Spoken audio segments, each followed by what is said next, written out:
OK. Donc, on va avoir quelque chose à faire. Donc, ce matin, en passant, j'ai bien aimé la prédication de Donald la semaine passée, moi. On a vraiment tout en Christ. Et si j'avais prêché la semaine dernière, c'est le message que j'avais dans mon cœur. J'étais en train d'écouter justement des enseignements sur qui on est en lui, qu'est-ce qu'on a en lui, et c'était vraiment bon. C'est des choses qu'il faut qu'on renouvelle notre pensée pour comprendre qui on est en Christ et qu'est-ce que ça veut dire. Parce que ouais, on a tout en Christ, mais est-ce qu'on le réalise vraiment? Mais ce n'est pas le sujet de ce matin, par exemple. Mais je tiens à vous dire que c'était vraiment bon la semaine passée. L'autre chose que j'ai aimé que Donald il a parlé, c'est qu'il a parlé de son manuel d'instruction d'auto. Donald, il aime les autos. Il y en a beaucoup d'autres qui aiment les autos. Mais même si on ne comprend pas tout dans le manuel, on peut le mettre en pratique si on veut que ça fonctionne bien. Right? Combien d'entre vous achetez quelque chose, puis là, d'un coup, vous voulez que ça marche tout de suite, fait que vous enlevez le manuel, puis vous le pluguez tout de suite dans le mur, puis là, ça fait des choses que ça ne doit pas faire. Mais on devrait lire le manuel d'instruction. Et la Bible, c'est notre manuel d'instruction, c'est ce que Donald a dit la semaine dernière. Et je vais répéter la même chose. La Bible, c'est notre manuel d'instruction pour nous. Amen? Donc, même si on ne comprend pas tout, il faut qu'on se fie que c'est ça la vérité. Et quand on décide de mettre la vérité de la parole de Dieu en premier dans nos vies, c'est là qu'on va avoir des résultats. Amen? Et ce matin, on va aller voir dans notre manuel des choses qui nous sont clairement montrées concernant comment que le royaume de Dieu fonctionne, comment que Dieu a mis des choses en place, des lois spirituelles qui ne sont pas changeables, dans le sens qu'il y a des lois dans le naturel, la gravité, des choses comme ça. Fait que si vous décidez de vous jeter en bas du toit, vous allez tomber. C'est la loi de la gravité. OK? Donc, ne le faites pas, ce n'est pas une bonne idée. Ça fait mal. Je me suis déjà cassé un poignet comme ça. Bon, vous n'êtes pas obligé de le faire. Bon, dans le spirituel, c'est la même chose. Si on outrepasse ces lois-là, on se dit, ben voyons non, qu'est-ce qui m'est arrivé, ça ne fonctionne pas. Bien, c'est parce qu'il y a des lois qui sont marquées clairement dans la Bible, qui sont des lois spirituelles. Et c'est là-dessus qu'on s'en va ce matin. Je sais que vous me regardez avec des gros yeux, vous regardez ma lampe, qui s'appelle Lampi en passant, qui vient des VeggieTales, pour ceux qui ont vu les VeggieTales. Vous connaissez Lampi qui danse? Non? Ah, OK, bon, ça dit mon âge. Ah, mais les VeggieTales, c'était le fun des années 90. Bon, OK, c'est des bonhommes animés chrétiens là, qui font plein d'histoires et des choses comme ça. Fait que, on l'a baptisé Lampi depuis longtemps, mais c'est une longue histoire. Bon, OK, on va ouvrir en prière et on va aller dans la parole. OK, parce que vous me regardez avec des gros yeux. Ça va être bon, ça va être bon, ça va être bon. Seigneur, on te remercie pour ta parole ce matin. On te demande d'ouvrir nos cœurs, qu'on puisse comprendre et le mettre en pratique, Seigneur, ce que tu veux nous dire ce matin, dans le nom de Jésus. Amen. Et ce matin, j'avais un passage qui ne me lâchait pas pour ce matin. Et on s'en va tout de suite dans Luc et au verset 8. Et on va aller voir un récit qui est dans 3 de nos évangiles. Donc, il est dans Matthieu, il est dans Marc et il est dans Luc. Et c'est le récit de Jairus et en même temps, qui se passe en même temps, le récit de la femme avec la perte de sang. OK?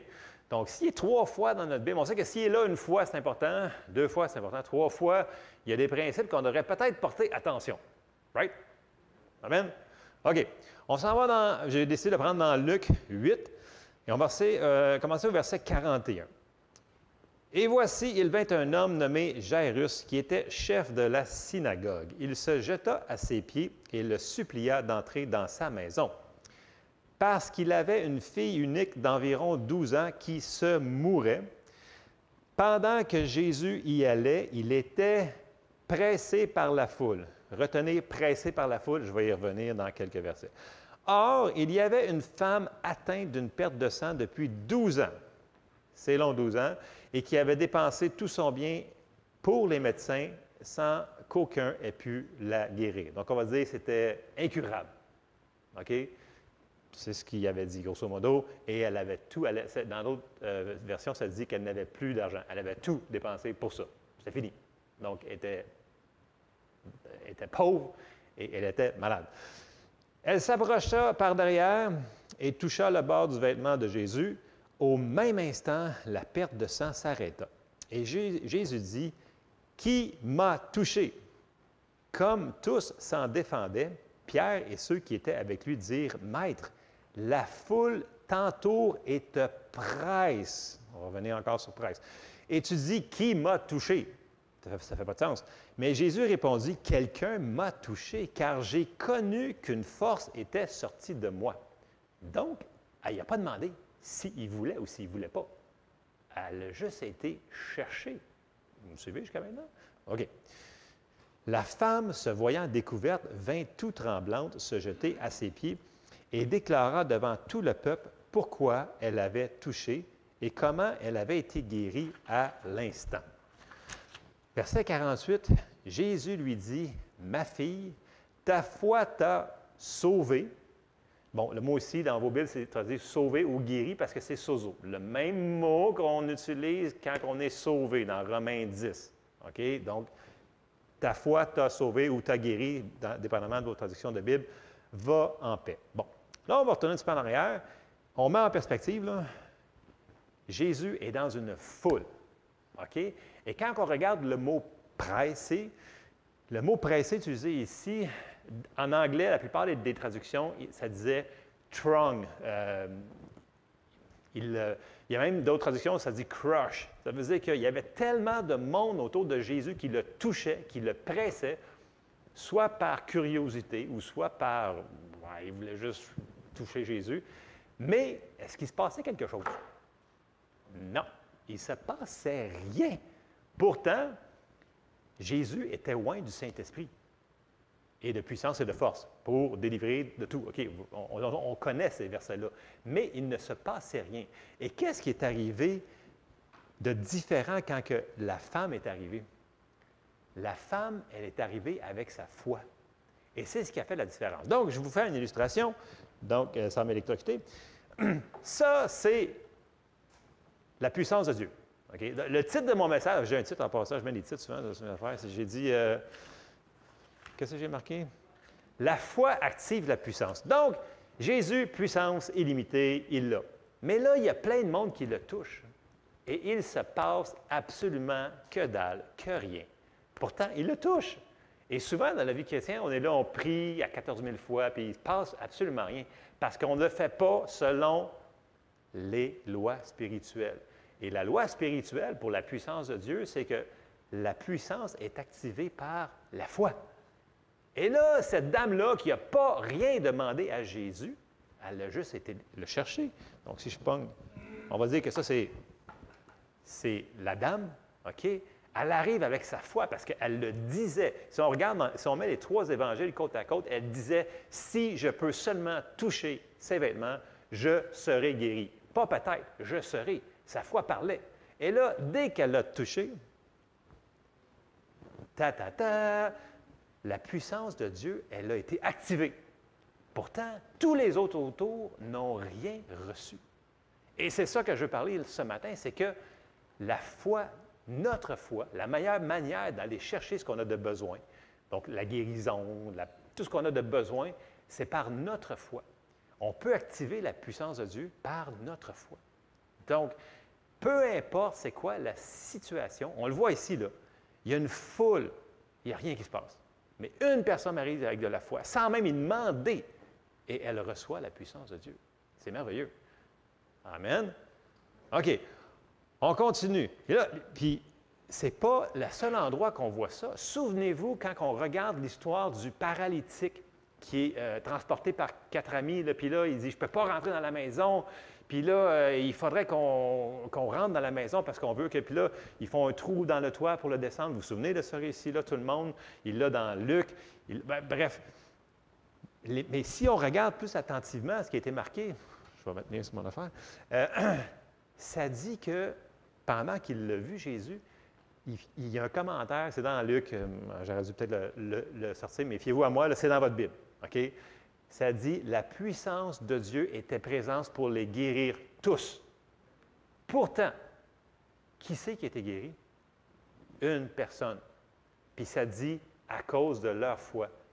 Jésus ne l'a même pas touché. Il a dit, lève-toi et marche. Et en plus, les pharisiens étaient tous fâchés de ce qu'il fasse une guérison. Mais pourtant, la puissance de Dieu, elle était là pour les guérir, toute la gang. Il n'y a personne qui a été guéri. seule personne qui a été guérie, c'est la personne qui avait la foi. Donc, on voit encore la même chose. Donc, c'est un pattern. On voit que c'est la loi spirituelle, elle est partout au travers la parole de Dieu. Amen? Amen. On va continuer dans notre récit avec, dans Luc, chapitre 8, et on va continuer, on est rendu au verset 49. Comme il parlait encore, survint de chez le chef de la synagogue quelqu'un disant, « Ta fille est morte, n'importune pas le maître. » Et ça nous arrive à tous. Là, on a mis notre foi sur quelque chose. Puis là, ça prend un petit délai. Puis là, il y a quelqu'un qui vient dire, « Ben non, oublie ça, c'est pas pour toi aujourd'hui, ça, la guérison. Voyons donc. » Et là, à cause d'une circonstance, on a tendance à vouloir arrêter notre foi. Pourtant, notre foi, elle fonctionne et elle est en train de faire actionner le miracle. Ce n'est pas parce que ce n'est pas instantané que notre foi ne fonctionne pas. Donc, là, regardez bien ce que Dieu il va faire, ce que Jésus il va faire. Mais Jésus, ayant entendu cela, dit au chef de la synagogue, « Ne crains pas, crois seulement et elle sera sauvée. » Et c'est phrasé, si vous le regardez dans d'autres traductions, très sévèrement de la manière qu'il adresse Jairus. Et il dit, là, je vais le mettre dans mes mots, là, j'ai besoin de ta foi. Lâche pas de croire. Sinon, il n'y a rien qui va se passer. C'est ça, grosso modo, qu'il est en train de dire à Jairus. Il dit, là, non, mets pas tes yeux sur ce qu'ils viennent de te dire, là. Garde, tu me dis tantôt, on va aller le voir. Dans Matthieu, ça dit, dans Matthieu 9, 18, je l'avais mis ça en arrière, parce que quand il est arrivé voir Jésus, il a dit, quand il est arrivé, il dit, tandis qu'il leur adressait ces paroles, voici un chef arriva, se prosterna devant lui et dit, ma fille est morte il y a un instant, mais viens, impose-lui la main et elle, impose-lui les mains et elle vivra. C'était sa confession de foi. Donc, il croyait, il avait la foi. Mais là, il arrive quelqu'un qui dit, non, arrête, c'est fini, il n'y a plus d'espoir. Jésus, tout de suite, il adresse la situation. Il dit, non, continue de croire. Tu vas le voir si tu continues de croire. OK, vous me suivez? Et ce n'est pas le seul endroit que Jésus a besoin de notre foi. Souvenez-vous, si on retourne un petit peu avant, quand il était à Nazareth, dans sa propre ville, ça dit qu'il ne put faire là aucun miracle à cause de leur incrédulité. Donc, Jésus voulait guérir les gens, mais les gens ne pouvaient pas recevoir à cause de leur incrédulité. La puissance de Dieu est activée par notre foi. Il y a plein d'exemples partout qu'on voit, c'est le même principe. Il faut qu'on mette notre foi si on veut que ça connecte. Et là, Jairus se ressaisit, et si on continue à lire, on est rendu au verset 51. Lorsqu'il fut arrivé à la maison, il ne permit à personne d'entrer avec lui, si ce n'est à Pierre, Jean et à Jacques, et au père et à la mère de l'enfant. Protégeons notre foi des gens qui nous amènent de l'incrédulité. Là, il y avait plein de monde qui braillait dehors, là, puis qui veut tirer ta foi. Là. Quand tu es dans une situation de crise, ce n'est pas le temps d'avoir des pleurnichards à côté de toi. Ça prend des gens qui sont solides puis qui vont t'aider. Tu peux leur dire, « Hey, en passant, je vis ça, là, tu peux-tu mettre ta foi avec moi pour m'aider? » Puis ceux-là qui ne sont pas là, bien, envoyez-les dehors. C'est pas méchant, Jésus l'a fait. Pour de vrai, c'est ça qu'il a fait. Il les a tous mis dehors. C'était pas pour être méchant qu'il a fait ça. Il ne fallait pas que la foi soit contaminée. Ce n'est pas le seul endroit qu'on le voit dans notre Bible qui fait ça. Bref, on continue. Verset 52. Tous pleuraient, se lamentaient sur elle. Alors Jésus dit, ne pleurez pas, elle n'est pas morte, mais elle dort. Verset 53. Et il se moquait de lui. Voyez-vous, on n'a pas besoin des gens qui ne croient pas ce qu'on voit dans la parole de Dieu. On n'a vraiment pas besoin de eux. Tu sais, des fois, on peut leur dire, sans être méchant, on marche dans l'amour, on dit merci, je m'en vais. Tu sais, s'ils sont chez vous, tu leur dis merci, va-t'en. Mais quand tu es ailleurs, il faut être gentil comme ça. Okay. Mais il la saisit par la main et dit d'une voix forte, « Enfant, lève-toi. » Et son esprit revint en elle, et à l'instant, elle se leva, et Jésus ordonna qu'on lui donnât à manger. Les parents de la jeune fille furent dans l'étonnement, et il leur recommanda de ne dire à personne ce qui était arrivé. Donc, Jairus, ce qu'il a fait, c'est qu'il a laissé sa foi allumée. Et en laissant sa foi connectée dans ce qu'il avait dit au début, viens, impose les mains, et ma fille va être guérie, il a laissé la puissance de Dieu se rendre, et il a eu sa son miracle, ce qu'il avait besoin pour lui, ce qui était la guérison, de sa fille, parce que si tu meurs de quelque chose puis tu es ressuscité, mais il faut que tu sois guéri de la chose qui t'a tué en premier, en passant, je viens de dire. OK? Fait que, il faut qu'elle soit guérie de la chose qui l'a tuée, il faut qu'elle soit aussi ressuscitée. Donc, ça prend les deux. Donc, ça prend la puissance de Dieu pour faire cela, on le sait tous. Mais, les deux, dans ce passage-là, le point en commun qu'on voit, c'est qu'ils avaient la foi que Jésus allait guérir. Pas pouvait. Tout le monde, dans le gros bon sens sur la terre, il croit que Dieu peut guérir. Mais ce n'est pas tout le monde qui croit que Dieu veut guérir. Ça, on va y revenir un petit peu plus tard. Fait que je retourne dans Matthieu 9, qui est le récit semblable, mais dans Matthieu, de ce qu'on a vu dans Luc. Et on va aller revoir ce qu'ils disaient eux-mêmes, encore Jairus et la femme avec la perte de sang. On s'en va à Matthieu 9 et au verset 18.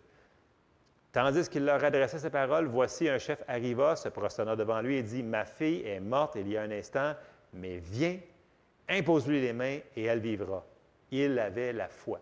Malgré les circonstances que là, c'est le chef de la synagogue. Et Jésus n'est pas populaire dans la synagogue. Et il a mis tout ça de côté et il est venu pour prendre sa guérison quand même. Des fois, il y a des obstacles à notre foi. Et souvent, c'est la pression des autres. « Ah, toi, tu crois à la guérison? »« Oui, c'est ça. »« Tu crois au baptême de l'Esprit? »« Oui. Pourquoi? »« Mais parce que c'est dans la Bible. » Tu sais? Des fois, il faut faire fi de ce que les gens disent. Bref, verset 19. Jésus se leva et le suivit avec ses disciples. Et voici une femme atteinte d'une perte de sang depuis 12 ans s'approcha par derrière et toucha le bord de son vêtement. Et là, vous voyez, je vais vous lire ce qu'elle disait. Car elle disait en elle-même, « Si je puis seulement toucher son vêtement, je serai guérie. » Elle avait entendu parler, la foi était venue, maintenant elle agissait sur la foi. Elle a été chercher son miracle. Amen? La puissance était disponible pour toute la foule qui était là, comme je répète. Mais il n'y a personne qui a reçu d'autre que la femme avec la perte de sang et Jairus dans cette chose-là. Donc, Dieu a besoin de notre foi. Je le répète, Dieu a besoin de notre foi pour que l'on reçoive ce que nous désirons. Et ce n'est pas parce qu'on a un besoin dans nos vies que Dieu va agir automatiquement. Dieu nous dit dans la Bible qu'il a besoin de notre foi pour agir, pour que la puissance coule. Okay? Oui, il y a des temps que Dieu va agir de son propre gré pour faire des choses. Ça, il a le droit, c'est Dieu. Mais la meilleure méthode de recevoir de Dieu pour nous autres, à la maison, pas moins d'être à l'Église, tout le temps, c'est d'y aller par la foi et de recevoir par nous autres. Tu sais, Dieu, il veut agir. Il veut le faire. Puis les gens disent, « Ouais, mais pourquoi qu'il ne le fait pas? » Parce qu'il s'attend qu'on fasse ce qu'il nous a demandé de faire. Et notre partie de nous autres, c'est de croire. Et si on croit, bien, on va voir la puissance de Dieu manifestée. Quelques versets pour appuyer cela rapidement. Romains 1, verset 16. « Car je n'ai point honte de l'Évangile, c'est une puissance de Dieu pour le salut de quiconque croit, du Juif premièrement, puis du Grec. Parce qu'en lui est révélée la justice de Dieu par la foi et pour la foi, selon qu'il est écrit, le juste vivra par la foi. » On connaît ces passages-là, mais ce n'est pas juste on mettra notre foi le dimanche matin. Non, c'est on vit dans la foi. C'est ça qu'il nous dit. On doit vivre jour après jour, nuit après nuit. Il ne faut pas qu'on arrête notre foi. On doit toujours la laisser connectée à Dieu. Le juste vivra par la foi. Hébreux 11, 6 nous dit, « Or, sans la foi, il est impossible de lui être agréable, car il faut que celui qui s'approche de Dieu croit que Dieu existe et qu'il est le rémunérateur de ceux qui le recherchent. » Amen. Des passages qu'on connaît très bien. Bon, je vais retourner sur la guérison. L'ennemi ne veut pas que l'on prenne la parole de Dieu pour se battre avec. Il ne veut pas parce qu'il sait que si on se bat avec la parole de Dieu, on va gagner. OK? C'est-à-dire résister et il va fuir. Il sait que lui, que la parole est vraie. Donc, il va arriver par des circonstances. Et je vous recite une citation de Kenneth E. Hagin qu'il disait régulièrement, et je cite, « Si le diable peut vous garder dans l'endroit du raisonnement, on a parlé beaucoup dans les dernières semaines, les raisonnements, OK? Il va vous battre à chaque fois. Mais si vous pouvez garder le diable dans l'endroit de la foi, vous allez le battre à chaque fois. Et il le répétait constamment, dans le sens que arrêtez de raisonner, restez sur la parole de Dieu. Et vous allez voir des choses se manifester. Il y avait beaucoup d'expérience, Kenneth Hagin, et surtout dans la guérison. Et il voyait plein de gens qui recevaient et plein de gens qui ne recevaient pas. Et souvent, il allait les voir, il leur disait, « Qu'est-ce que tu crois? » Pas grand-chose. Il dit, « C'est exactement ce que tu vas avoir. » Pas grand-chose. Il dit, « Soyez précis. » Donc, si vous avez des versets que vous connaissez, croyez ces versets-là avant de faire imposer les mains ou juste de croire à la maison. Vous me suivez? Amen. OK. Bon. On reste sur « il est écrit », on reste spécifique, on reste constant. Premièrement, la première chose souvent que je m'aperçois, c'est que l'ennemi va venir pour nous contrer. Je vais le mettre sur la guérison, mais ça s'applique à plein d'autres choses. Dieu va nous dire que c'est peut-être pas sa volonté pour nous, dans cette situation-là, de nous guérir. Et c'est une de ces armes qu'il va utiliser. Il dit, « Ah, c'est peut-être pas, c'est pour toi, là, aujourd'hui, c'est peut-être pas. » Parce qu'il sait qu'ici peut semer le doute et nous envoyer dans le raisonnement, on va se déconnecter. Et il sait qu'il va gagner. Mais si on ne raisonne pas avec lui, puis on reste dans « il est écrit », mais je vous le dis tout de suite, une chose qu'il va faire le plus, c'est qu'il va dire « non, non, non, non, non, non, non, c'est peut-être pas la volonté de Dieu. » Ah, il peut, par exemple. Mais dire qu'il veut, c'est là qu'est la différence. Il peut, tu as peut-être une chance de recevoir quelque chose. Mais si tu fais dans « il veut », là, c'est sûr que tu vas le recevoir. Je n'ai pas dit que ça allait être instantané tout le temps. Il faut faire une différence là-dessus. Bon. Luc 5 et au verset 12, un des versets qui va clore la discussion, bien, en tout cas, si vous voulez le recevoir, va clore la discussion sur est-ce que Jésus veut? Est-ce que Dieu, oui, il veut. Luc 5 et au verset 12. Jésus était dans une des villes et voici un homme couvert de lèpre l'ayant vu, tomba sur sa face et lui fit cette prière. « Seigneur, si tu le veux, tu peux me rendre peu. » Qu'est-ce que Jésus y a répondu? Jésus étendit la main, le toucha et dit, « Je le veux. Sois pur. » Aussitôt, la lèpre la quitta. Donc, ça, on connaît ces passages-là. Puis on connaît Hébreux 13, 8 qui dit Jésus-Christ, le même, hier, aujourd'hui, éternellement. Donc, s'il a dit je veux, il y a 2000 ans, il dit encore je veux aujourd'hui. Il va falloir qu'on se dise OK, dans ma tête, c'est dur, mais je vais prendre la décision de le prendre quand même. Et c'est là qu'on va avoir la victoire. Parce qu'il va y arriver pour ouais, mais c'est peut-être pas pour toi. Et il va falloir qu'on a dit non, c'est pour moi parce qu'il a payé le prix. Et c'est encore mieux parce que là, on a une alliance avec lui. Puis on connaît ces passages-là que par ses meurtrissures, nous avons été guéris, qu'il a porté nos souffrances, nos maladies. On les connaît, ces passages-là. Est-ce qu'on les met en pratique? Est-ce qu'on va s'appuyer dessus dans les temps de circonstances qu'on en a besoin? C'est ça l'affaire. Donc, première chose, je vous dirais, est-ce que c'est la volonté de Dieu de guérir? C'est une des flèches qui va nous lancer dans notre tête pour qu'on se dise « Ah, c'est peut-être pas pour nous autres. » L'autre chose, c'est qu'il va nous dire « À cause que tu viens de prier, puis tu as relâché ta foi, mais ce n'est pas instantané, tu ne l'as pas vu, ça ne fonctionne pas. » Et ça, c'est une stratégie qu'il utilise régulièrement. Et ce n'est pas parce que ce n'est pas instantané que ce n'est pas en train de fonctionner. On va aller voir des passages là-dessus. Dès que l'on relâche notre foi en Dieu, la puissance de Dieu commence à couler et elle commence à faire ce qu'elle doit faire. Et ça, quand j'entends des ministres de Dieu qui sont utilisés puissamment dans la guérison, ils disent toute la même chose. Ils disent, dès que la personne prie, dès qu'on impose les mains, il dit la puissance de Dieu rentre dans la personne et elle commence à commencer le processus de guérison. Il est commencé. La seule chose, il dit, il faut que la personne, puis là, c'est plusieurs personnes, là, il faut qu'ils gardent la foi connectée.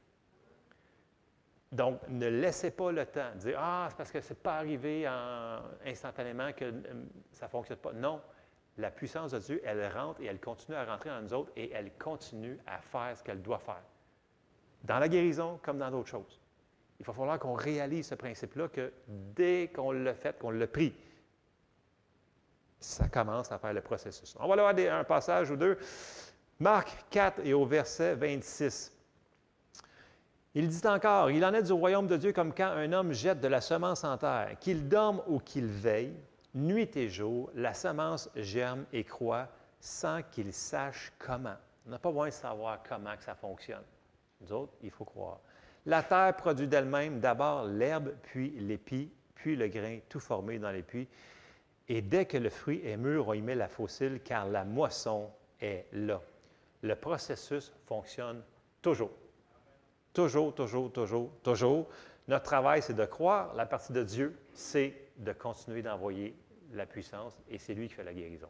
C'est comme ça. Et là, on va retourner à un exemple que je me sers souvent dans Matthieu 14, mais vous allez voir que c'est le même principe pour les miracles, la guérison, peu importe ce que l'on croit, la puissance de Dieu est activée avec notre foi. Par contre, vice-versa, quand on décide de mettre nos yeux ailleurs, on va voir que ça va faire l'effet contraire. Donc, Matthieu 14 et au verset 28. Et c'est le récit quand Jésus marche sur les eaux. Et là, il dit à Pierre de faire la même chose. Matthieu 14, 28. Pierre lui répondit, « Seigneur, si c'est toi, ordonne que j'aille vers toi sur les eaux. » Donc, ça prend la parole de Dieu. Ça prend un ordre, ça prend un commandement. Tu ne peux pas t'appuyer sur n'importe quoi, ça prend un mot. Là, Jésus, au verset 29, il dit, « Viens. » Donc, on a le commandement. Jésus dit, « Viens. » Pierre sortit de la barque et marcha sur les eaux pour aller vers Jésus. Mais voyant que le vent était fort, il eut peur. Et comme il commençait à s'enfoncer, il s'écria, « Seigneur, sauve-moi. » Aussitôt, Jésus étendit la main, le saisit et lui dit, « Homme de peu de foi, pourquoi as-tu douté? » Donc, Pierre, il marchait sur les eaux. Il marchait, il marchait. Donc, la puissance de Dieu fonctionnait. Tu ne peux pas marcher sur l'eau sans la puissance de Dieu. Ça ne se fait pas. Ça n'existe pas. C'est une loi dans le naturel qui s'appelle la gravité. Tu descends. Mais la puissance de Dieu bypasse toutes ces lois-là. Bypass, en tout cas. Vous comprenez. Donc, ça marchait jusqu'à ce qu'il mette ses yeux ailleurs. Et là, tout à coup, il n'y a plus de puissance. Et là, il commence à caler. Parce qu'il n'y a plus de puissance. Il a déconnecté sa foi. Il a dit, « Pourquoi as-tu douté? » C'est pas comme, « Ah, tu as bien fait de sortir de la barque, bravo, félicitations. » Non! Il commence à le chicaner pour dire, « Pourquoi tu as douté? Tu marchais, ça allait bien. Reste ta foi connectée, comment tu... » En tout cas, vous voyez le principe, là? Je pense qu'on commence à le voir. OK. Bon. Il a mis ses yeux ailleurs que sur la parole de Dieu. Donc, encore là, le raisonnement va souvent nous amener à d'autres choses qu'il est écrit. Bon, on l'a dit, Dieu a besoin de notre foi pour que ça fonctionne. C'est la même chose pour un miracle financier, vous savez. Quand on demande à Dieu, « OK, j'ai besoin, Seigneur, j'ai un paiement qui est arrivé, j'ai besoin de, je ne sais pas, 2000 $. C'est aussi un miracle financier de croire pour un 2000 $ que pour un 10 $. Quand tu ne l'as pas, tu ne l'as pas. OK? Tu ne l'as pas l'argent. Mais quand tu demandes à Dieu l'argent, OK, tu fais une semence, peu importe ce que le Seigneur va vous diriger de faire, puis on croit, bien, on croit à Dieu et en arrière des rideaux, il se passe des choses et le Seigneur va apporter l'argent. Donc, c'est la même chose dans toutes les sphères. C'est un principe, c'est une loi spirituelle, la loi de la foi. Et on s'en va dans Marc 11, 23, bien oui, le classique. Et là, on va voir qu'il va falloir qu'on parle. Il va falloir qu'on prenne les choses avant qu'ils se manifestent. On s'en va dans Marc 11, 23, on le connaît très bien. Jésus, il dit, souvenez-vous, là, il vient de parler à un figuier. Le figuier, il a séché. OK? Puis là, il est en train d'expliquer le principe à ses disciples. Et il a dit, regardez, c'est ça que vous devez faire. Et là, il dit, verset 23, « Je vous le dis en vérité, si quelqu'un dit à cette montagne, ôte-toi de là et jette-toi dans la mer, et s'il ne doute point en son cœur, mais croit que ce qu'il dit arrive, il le verra s'accomplir. C'est pourquoi je vous dis, tout ce que vous demanderez en priant, croyez que vous l'avez reçu. » Le mot pour reçu ici, c'est le mot pour prendre. C'est le même mot traduit ailleurs pour prendre. Croyez que vous l'avez pris et vous le verrez s'accomplir. Mais malheureusement, étant charnel, on veut qu'on voit la manifestation avant de croire. Mais ce n'est pas ça que ça dit. On doit croire avant le verra. C'est ça que ça dit. On croit et après ça, vous le verrez s'accomplir. Donc, il faut croire. Oui, j'avoue que ça se dit mal, verra, mais bon, ouais. OK. On croit, on reçoit, on prend. Ensuite, on va voir la manifestation. Mais il faut laisser connecter cette affaire-là. Si on se déconnecte, ça ne fonctionnera pas. Même si on ne le voit pas tout de suite, instantanément. Même si l'ennemi nous dit non, ce n'est pas pour toi, parce que tu n'es pas assez gentil, peu importe. Il faut se rappeler des choses comme ça. Bon. On voit ici le principe des paroles. On en parle souvent, les paroles sont super importantes parce que c'est comme ça que Dieu nous a créés. Il nous a créés à son image et Dieu, il parle. On s'en va dans Romains 4, 16 et on parle de la foi encore. Romains 4, 16. C'est pourquoi les héritiers le sont par la foi, pour que ce soit par grâce, afin que la promesse soit assurée à toute la postérité, non seulement à celle qui est sous la loi, mais aussi à celle qui a la foi d'Abraham, notre Père à tous, selon qu'il est écrit, « Je t'ai établi Père d'un grand nombre de nations, il est notre Père devant celui auquel il a cru, Dieu qui donne la vie aux morts. » Là, c'est dans Romains, c'est pour les chrétiens, c'est pour nous autres, c'est pour l'Église aujourd'hui. Okay? Il est notre Père devant celui auquel il a cru, Dieu qui donne la vie aux morts et qui appelle les choses qui ne sont point comme si elles étaient. Et c'est pas ce que. Je vois souvent des personnes qui disent Ah, tu veux dire que vu qu'on est guéri, je ne suis pas malade. C'est pas ça que j'ai dit. Tu dis la parole de Dieu par-dessus la circonstance. On ne nie pas les circonstances. Ils sont là. Il faut qu'on sache contre quoi qu'on se bat. Vous n'avez jamais fait ça, vous? Moi, au début, quand j'ai la première fois, je me souviens, ça fait longtemps là, que j'ai entendu le message de la foi. Ah, ça veut dire que si je suis guéri, je ne suis pas malade. Right? C'est pas ça qu'il vous disait pantoute. Il dit non, non, non, non, non. OK, Dieu a payé pour, fait que tu peux recevoir la guérison de ce que tu es malade de. Et etc., dans toutes les sphères qu'on a besoin. Parenthèse comme ça pour ceux qui auraient mal compris, parce qu'ils disent ah non, fait que je ne suis pas malade, je ne suis pas malade, je ne suis pas malade. Ce n'est pas en disant que tu n'es pas malade que tu vas être guéri. C'est en disant je suis guéri parce que Dieu l'a payé le prix pour. Il y a une grosse, grosse différence, une vaste différence. Donc, on laisse la foi couler. Qui appelle les choses qui ne sont point comme si elles étaient. C'est ça qu'on doit faire, nous autres. Espérant contre toute espérance. Il n'y avait plus d'espérance, lui, c'était impossible. Il crut en sorte qu'il devint père d'un grand nombre de nations, selon ce qui lui avait été dit, telle sera ta postérité. Et là, souvenez-vous que Dieu avait changé son nom parce qu'il voulait qu'il dise d'autres choses. Il voulait qu'il dise Abraham. Au début, c'était Abraham, mais Abraham veut dire père d'une multitude de nations. Donc, à chaque fois que tu t'en vas quelque part, tu dis Hey, salut, je m'appelle père d'une multitude de nations. Sont où tes enfants? Ils s'en viennent. Parce que Dieu m'a dit que je suis père d'une multitude de nations. Et là, à force de le répéter, je ne sais pas combien de fois par jour, ça l'a finalement descendu dans son cœur. Je suis père d'une multitude de nations. Et on voit que après ça, il a reçu la promesse, qui était Isaac. Vous me suivez? On doit faire la même chose. Autre chose, point que je veux frapper, c'est que on doit rester nourri dans la parole de Dieu. On le répète tout le temps, mais c'est une des clés. Quand notre foi reste forte, c'est facile de rester connecté sur le courant. Versus quand on est occasionnellement dans la parole de Dieu, juste le dimanche matin ou that's it, notre foi est moins forte, on est moins nourri, donc c'est plus difficile de rester connecté sur la puissance de Dieu. Donc, il va falloir qu'on prenne la décision de vivre dans la foi et de se nourrir de la parole, d'écouter des enseignements, d'optimiser nos temps et dans ce monde si technologique et tellement rempli de choses pour nous divertir, peut-être couper des choses qui sont inutiles. Ça va prendre un sacrifice pour suivre Jésus, vous savez. Les gens prêchent que tu viens à Jésus, tu peux faire n'importe quoi. Écoute, c'est la grâce, c'est par grâce. Oui, c'est par grâce qu'on est sauvé. Mais si tu veux vivre dans la victoire, ça nous dit travaille au salut de ton âme. Pourquoi tu dois travailler au salut de ton âme? Parce que tu dois renouveler ton âme à ce que Dieu nous a dit. Et il y a des choses qui ne doivent pas rentrer en nous. Et on doit rentrer la parole tout le temps. On l'a vu.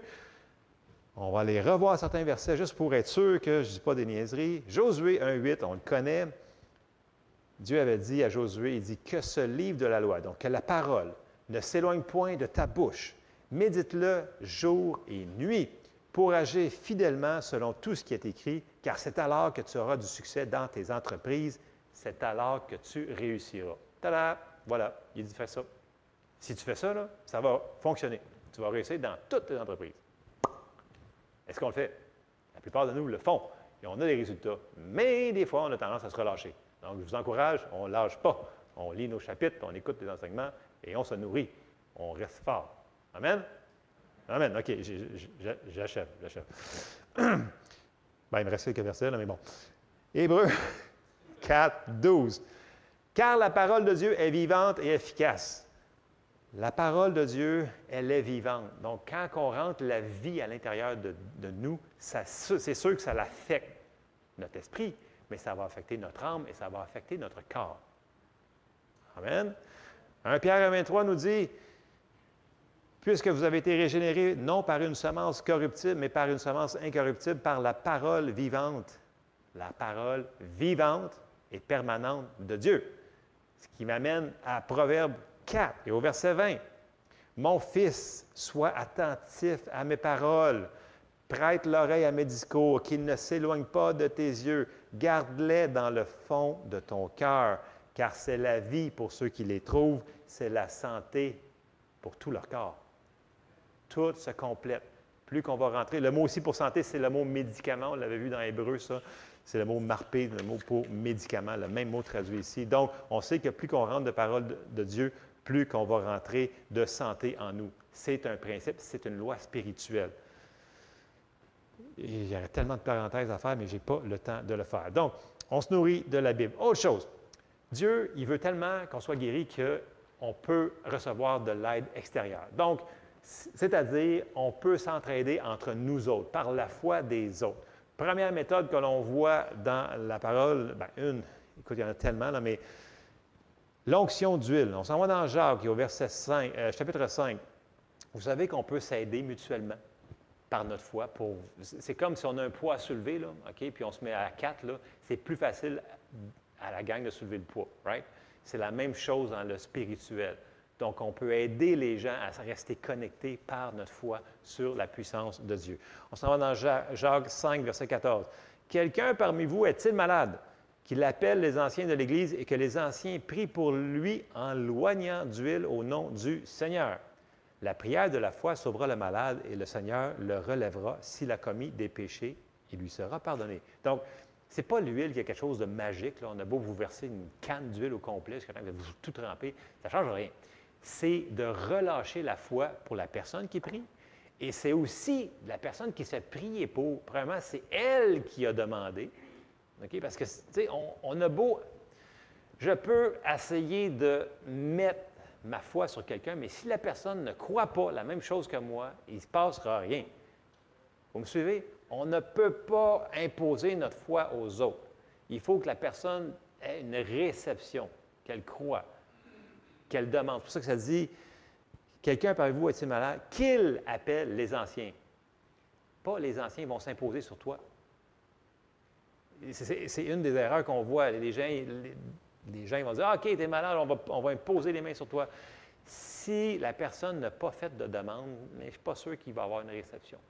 Ça prend une réception de la part. Il faut que la personne croie qu'en mettant notre foi avec eux autres, il va se passer quelque chose. Donc, l'imposition en loignant d'huile, c'est une manière de relâcher notre foi. Bon, c'est un symbole aussi du Saint-Esprit, mais on ne rentre pas là-dedans. Donc, l'onction d'huile. Donc, il veut, le Seigneur, il a mis des gens dans l'Église pour qu'ils puissent nous aider à recevoir ce qu'on a de besoin. Première chose. On a parlé, deuxième chose, c'est l'imposition des mains. Puis en passant, l'imposition des mains, c'est un commandement que Dieu nous a dit de faire. Mais il ne faut pas le faire précipitamment, comme on voit dans les Épîtres. Parce que les gens vont dire, « OK, on va imposer les mains à tout le monde. » Mais si toi, tu n'as pas la foi, ou si la personne n'a pas la foi pour recevoir, des fois, on va nuire à notre foi et à la foi des autres. OK? Je vais faire ça en contexte. Là. On va lire Marc 16 au verset 15. Ça nous dit, c'est juste avant qu'il parte, Jésus dit, « Puis il leur dit, allez par tout le monde et prêchez la bonne nouvelle à toute la création. Celui qui croira et qui sera baptisé sera sauvé, mais celui qui ne croira pas sera condamné. Voici les miracles qui accompagneront ceux qui auront cru. En mon nom, ils chasseront les démons, ils parleront de nouvelles langues, ils saisiront des serpents. S'ils boivent quelques breuvages mortels, ils ne leur feront point de mal. Ils imposeront les mains aux malades et les malades seront guéris. » Donc, ça fait partie de notre grande commission à tout le monde d'imposer les mains aux malades. Tu n'as pas besoin d'être un prédicateur, tu n'as pas besoin d'être un évangéliste, tu as besoin juste de croire, Donc, il faut que ta foi soit nourrie, par exemple. Puis il faut que la personne fasse une demande. Ça prend les deux, OK? Ça prend une réception, ça prend une connexion. OK? Réception, connexion. Réception, connexion. OK? On va le laisser allumer parce que c'est cool. OK. Bon. Je le répète, tout le monde peut imposer les mains. Notre job, c'est de croire. Dieu guérit. OK? Ouais, mais si je témoigne à quelqu'un et elle ne reçoit pas le Seigneur, bien, ce n'est pas de ta responsabilité. Tu as proclamé l'Évangile. C'est la même chose, une personne qui te demande de prier pour elle, puis supposons qu'elle ne reçoit pas instantanément, ce n'est pas ta job. C'est Dieu qui guérit. Mais assurons-nous d'être précis dans ce qu'on fait, par exemple. N'imposons pas les mains précipitamment. Je veux juste finir là parce que c'est juste ça, c'est un enseignement par elle-même. Et le dernier passage, la guérison par les dons dans l'Église. Donc, il y a des gens qui sont spécialement loin de Dieu, avec l'onction de guérison sur eux autres. On va aller le voir, c'est dans 1 Corinthiens. Vous vous souvenez, dans 1 Corinthiens, tous les dons qui sont mentionnés là-dedans, il y a, entre autres, le don de guérison. Donc, il y a des gens qui sont loin spécialement pour le ministère de guérison. Mais encore là, il va falloir qu'il y ait une réception. On s'en va lire le passage, 1 Corinthiens 12, et on commence au verset 4. Puis en passant, c'est le Saint-Esprit qui opère ces dons-là. Ce n'est pas la personne qui décide. 1 Corinthiens 12, verset 4. Il y a diversité de dons, mais le même Esprit. Diversité de ministères, mais le même Seigneur. Diversité d'opérations, mais le même Dieu qui opère tout en tous. C'est-tu nous autres qui les opère? Non. On est utilisé par Dieu. C'est ça. Verset 7. Or, à chacun, la manifestation de l'Esprit est donnée pour l'utilité commune. En effet, à l'un est donné par l'Esprit une parole de sagesse, à un autre une parole de connaissance, selon le même Esprit. À un autre, la foi, on va dire le don de foi, là. Par le même Esprit, à un autre, le don des guérisons. Par le même Esprit, à un autre, le don d'opérer des miracles. À un autre, la prophétie. À un autre, le discernement des esprits. À un autre, la diversité des langues. Et à un autre, l'interprétation des langues. Un seul et même Esprit opère toutes ces choses, les distribuant à chacun en particulier comme il veut. Et je vais vous citer encore là Kenneth Hagin, il dit « J'aimerais ça que les dons du Saint-Esprit soient tout le temps en manifestation, puis qu'à chaque fois que je rentre dans une salle, que je puisse imposer les mains à tout le monde, puis que tout le monde soit guéri, ceux-là qui veulent recevoir. Mais il dit, c'est pas moi qui décide ça. Il dit, par contre, il dit, je peux être préparé. Et là, il va mentionner que quand il savait qu'il y avait des meetings, qu'il y avait des gens qui étaient malades, des choses comme ça, il prenait du temps à part pour se préparer dans la méditation de la parole, sur les versets de guérison, sur la prière, et des fois même, il allait jeûner pour passer encore plus de temps à prier en langue. Oui, prier en langue, parce que ça fortifie notre esprit. Et il disait qu'il y avait plus de manifestations dans ces réunions-là. Donc, on peut arriver plus préparé. La personne qui enseigne comme la personne qui va recevoir. Ça vient des deux côtés. Préparation. Amen. Wow, OK, c'est tranquille. OK. On doit aspirer aux dons les meilleurs pour l'édification, la construction du corps de Christ. Et il y a plein de gens présentement qui sont loin de Dieu, des ministres vraiment qui opèrent avec la puissance de guérison, les dons de guérison, mais eux-mêmes, ils vont le dire, puis ils le sentent. Tu sais, comme Jésus, il dit, une force est sortie de moi. Ils vont dire la même chose. Mais des fois, ils vont imposer les mains aux gens, puis il dit, tu ne reçois pas. Puis il dit, la puissance revient vers eux autres. Ils ne reçoivent pas. Donc, ça prend une réception pour que la puissance passe. La puissance de Dieu est en manifestation sur eux autres. Donc, théoriquement, ils devraient recevoir, mais il n'y a pas de plug, ça ne se connecte pas. Fait qu'ils disent, ça ne fonctionne pas sur tout le monde. Donc, ils ne peuvent pas imposer le don, même si Dieu, il veut. Là. C'est un don pour que les gens soient guéris instantanément. Pas tout le temps. Puis, qu'est-ce qu'ils vont leur dire quand ils ont imposé les mains? Et souvent, vous allez entendre ça en anglais, « Keep the switch of faith turned on ».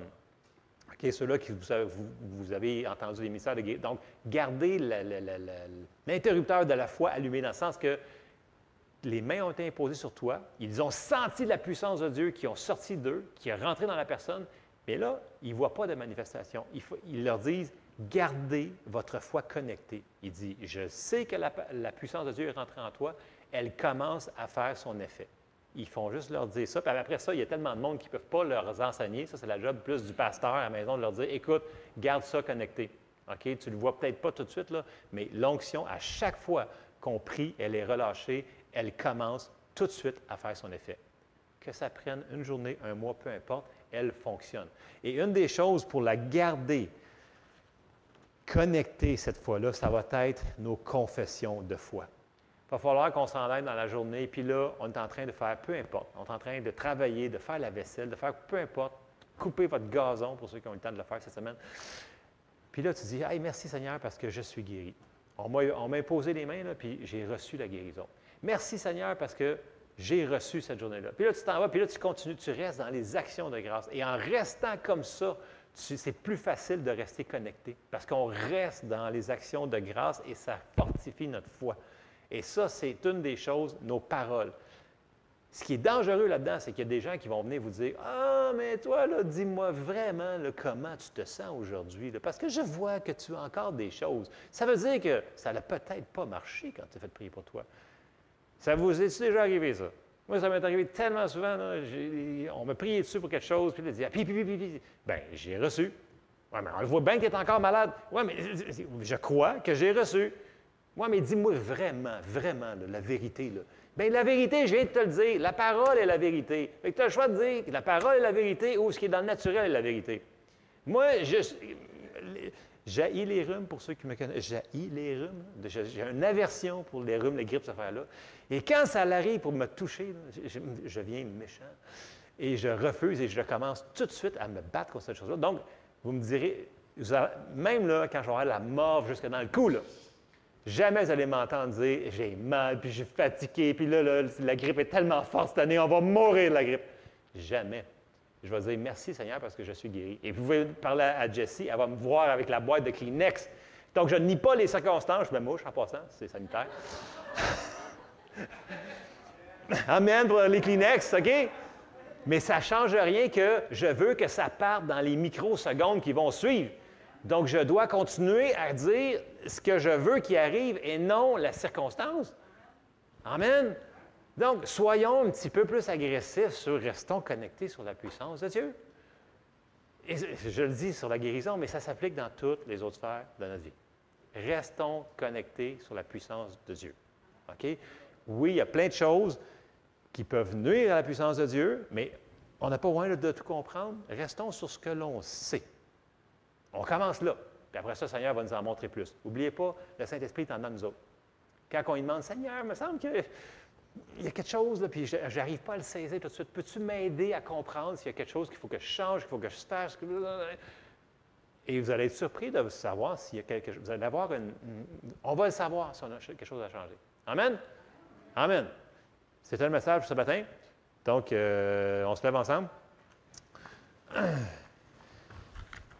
Gardons la switch, l'interrupteur allumé de la foi et nous allons voir des grands résultats. Parce que souvent, on part en feu. On entend le message, on fait « Ouais, c'est sûr, c'est sûr, c'est sûr. » Puis là, dans la semaine ou même dans la fin de la journée, c'était quoi déjà qu'il avait dit à matin, là? Non, mais pour de vrai, moi, je suis comme ça, des fois, je dis, c'est quoi déjà le message à matin? Ah oui, c'est vrai, c'est vrai. Ça fait que là, souvenez-vous que la switch. OK? Si vous vous souvenez de juste une affaire ce matin, gardez ça connecté. Amen? Amen. On termine en prière. Seigneur, on te remercie, Seigneur, parce que ta puissance de guérison est disponible partout où on est, Seigneur, à chaque jour, Seigneur. On te remercie, Seigneur, parce que tu veux nous guérir, Seigneur. On te remercie parce que tu es sur notre côté, Seigneur. Tu nous aimes et tu prends soin de nous. Seigneur, aide-nous à saisir ces révélations et ces lois spirituelles, qu'on puisse les mettre en pratique. Et Seigneur, que tous les gens ici vivent dans la guérison. Je te demande ton aide, Seigneur, par ton Saint-Esprit, dans le nom de Jésus. Amen. Soyez bénis.